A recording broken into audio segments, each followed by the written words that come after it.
Hello, you wonderful people, and welcome to another episode of Not Too Comic Book. This thing is show where we talk about TV shows that are adaptations of comic books. For today's episode, I'm going to talk about the latest episode of Van Helsing. Okay, so a lot of stuff went down in this episode. It's actually kind of interesting because this entire episode is in contrast to last week's episode where we focused mainly on entirely on Scarlet and Vanessa, and this time we're focusing it kind of mix and matches a little bit because it's like we focus on Axel and his group, but they kind of make it to Denver, so that kind of makes them part of the Denver group. But you get what I'm trying to say. It's just kind of interesting. The only group we didn't focus on this episode was Muhammad and that whole Sam situation. But nevertheless, it's actually sad because Kit ended up dying because she gave birth to her baby. It's just because, they had to perform a messy C-section and she didn't survive it. But because for her, it's like, I don't care what happens to me, save my baby. So, because I figured as much, because, there's no medical situation to kind of really help sterilize that situation. She'd already lost a lot of blood anyway. They were trying to just turn the baby sideways. How the baby was positioned in the wrong way, so they couldn't get the baby out. They tried turning the baby, but it didn't work out. So.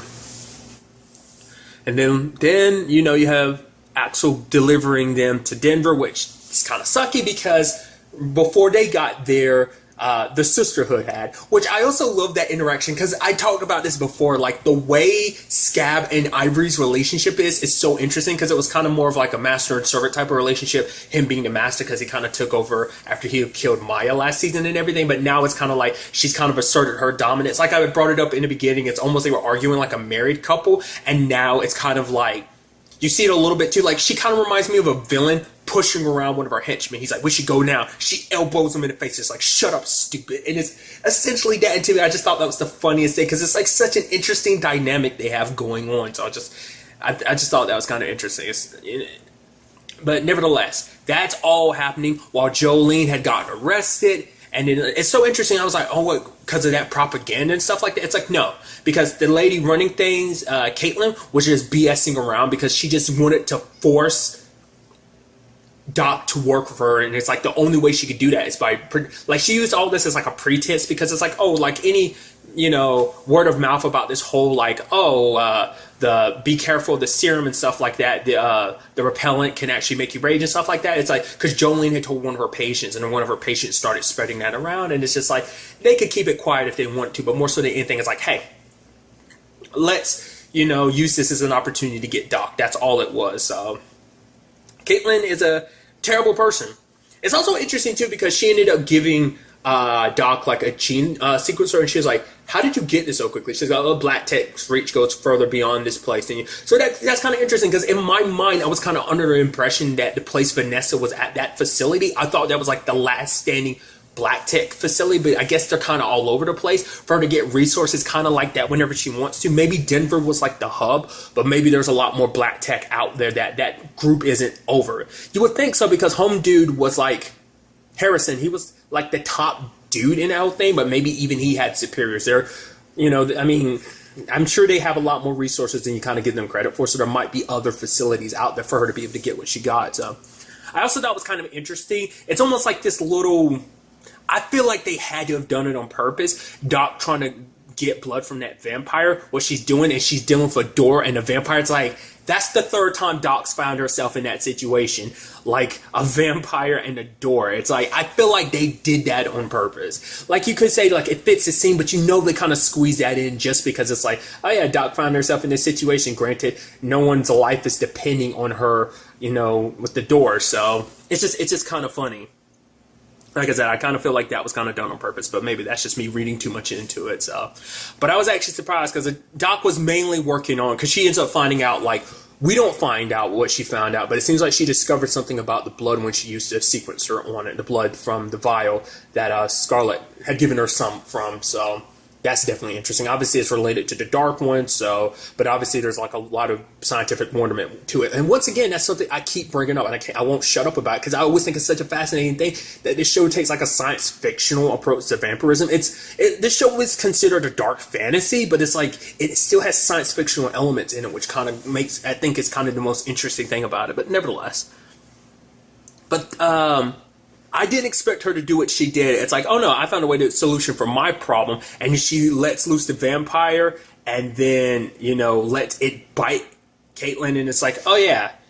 So she's like, oh, of course you'd be too chicken shit to take. I figured you'd be too chicken shit to use your own repellent. So that's why she got bit. She was kind of hoping for it. And then Doc waits for her to turn and then puts out her mission. Because it's like, oh, I want you to feel pain first. This is for you manipulating me, trying to blackmail me using my girlfriend as leverage. It's like, boom, you got what you deserve. I was like, are you just going to let her turn? I was like, oh, let her turn, then put her down. So there's that. There's the whole Julius and Frankie situation going on in this episode, which was kind of nice. I love him kind of courting her a little bit. He's like, will you allow me to go out with you? And she's like, yes, I'll allow you. Obviously, Julius being very old-fashioned like he is. What's also interesting is it came up at the beginning of the episode. It's like, oh my God, you know, he's still alive. Oh my God, that's crazy. I'm chalking that up, you know, Phil is what I'm trying to say. I'm thinking, like, the way the conversation was structured, I don't think that was the first time Phil actually died. Maybe in actuality it is, but it makes it seem like he had died multiple other times. Like, subsequently, since the last time we saw him a few episodes back, he has subsequently come back and tried to kill himself over and over again because he's like, oh, you're going to try and find another way to kill? Maybe this is just the second time. Maybe this is after he had fallen and gone splat. But the fact is that Julius was there waiting for him. He's like, I'm going to not be washing down your scrawny ass again. So it makes me think like, okay, this is like he's had to do this multiple times because Phil's tried over and over again. But once again, showing you the crazy durability they have. Because normally, I mean, to be fair, like we know that vampires are pretty resilient because Sam survived a fall like that and regenerated from it. So I wouldn't be too surprised because their healing factors on that crazy vampire level now themselves, so I'm not surprised that fall didn't kill him. I figured as much that he'd come back, no matter how much hard he tried. So I did like that scene of him trying to track down his wife. He went to that records office, and because the dude was like, oh, you think she changed her last name because she thought you were dead and she's trying to be with someone else? And he's like,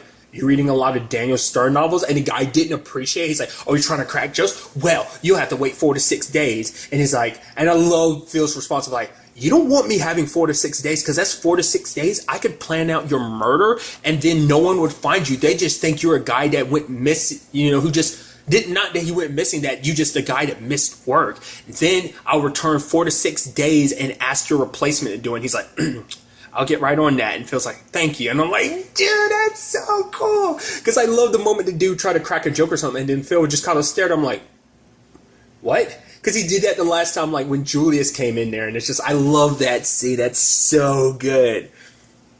But it turns out she was sent to a place called Loveland. It's basically a prison. It's like, you have to do some pretty heinous stuff to kind of get sent there, apparently, which Phil does by shooting one of the people there. I mean, to be fair, he aimed in a spot where it wouldn't kill anyone. Like, you kind of saw that coming, that he would go down that route. Like, he'd do something crazy, so it makes you wonder exactly what did his wife do to get sent there, too. It's like a place you can't visit or nothing, so sadly, Jolene gets transferred there later on when the vampires show up.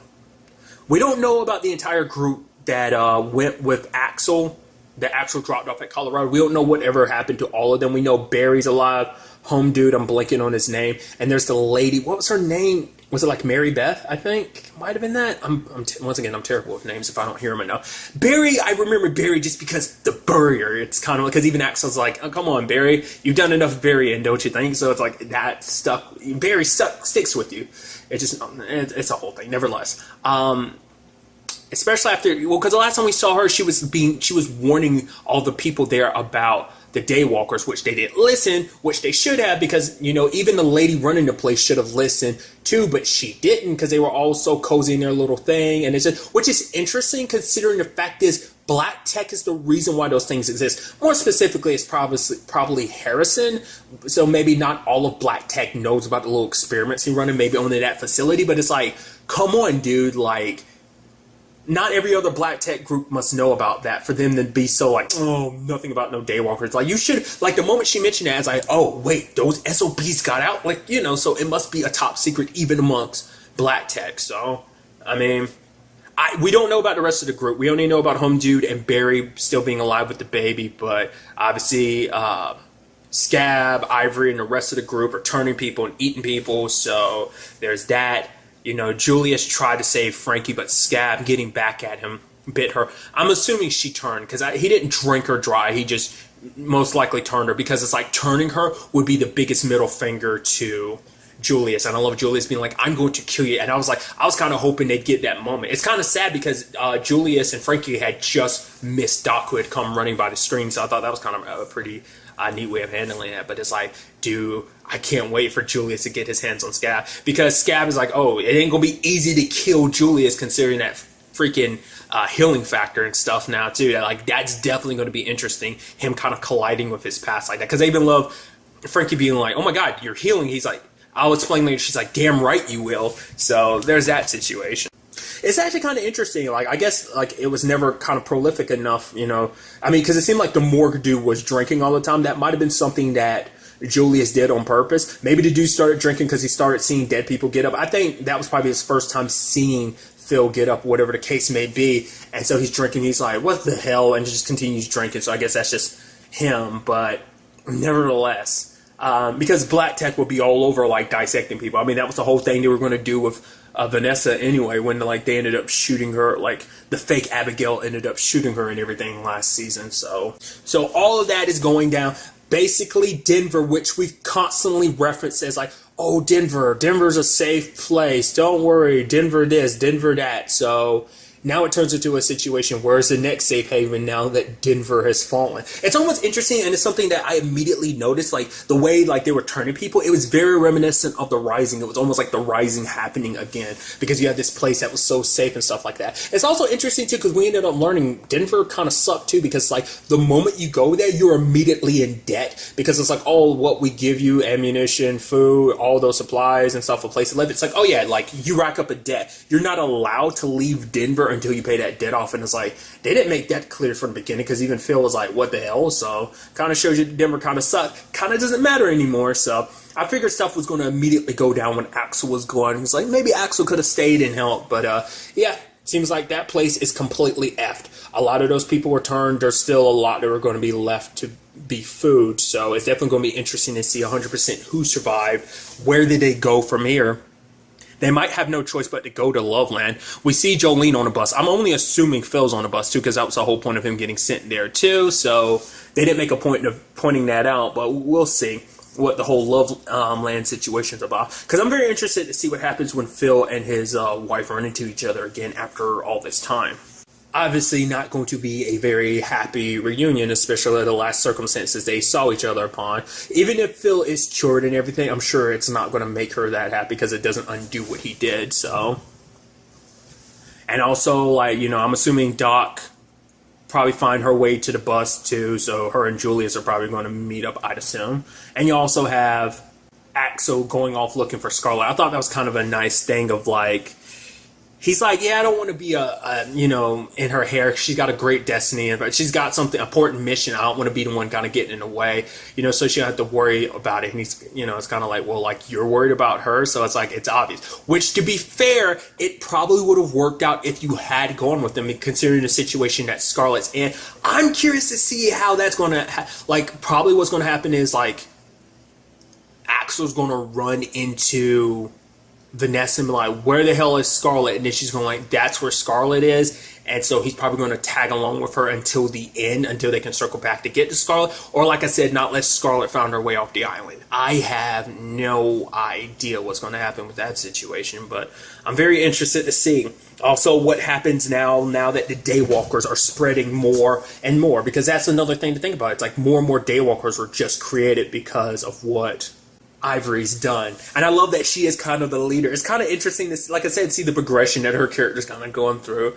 I guess you can look at it as her kind of being the next Dimitri, because I guess arguably you could say like Julius helped start up the Rising. You know, Dimitri kind of took the reins of everything, but Dimitri's the one that kind of got things kick-started and everything like that with turning people and stuff like that. So I don't know. It's definitely going to be interesting to see what Ivory does going forward.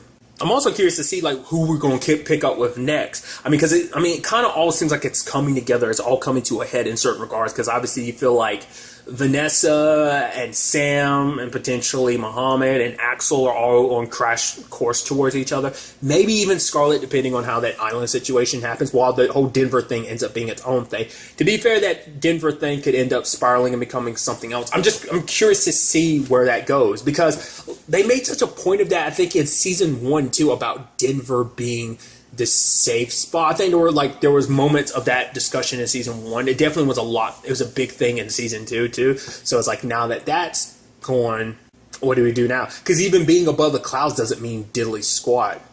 Obviously now. So there's no safe place now that this is spreading more and more. So like I said, I'm very interested to find out what else is going on. Also introducing, we still got the other elder to look forward to, which I once again keep saying, I'm pretty sure it's that lady that's talking to Sam, and we saw her kind of pop up at the end of the last episode. I'm assuming that lady's the final elder, but we'll just kind of have to wait and see.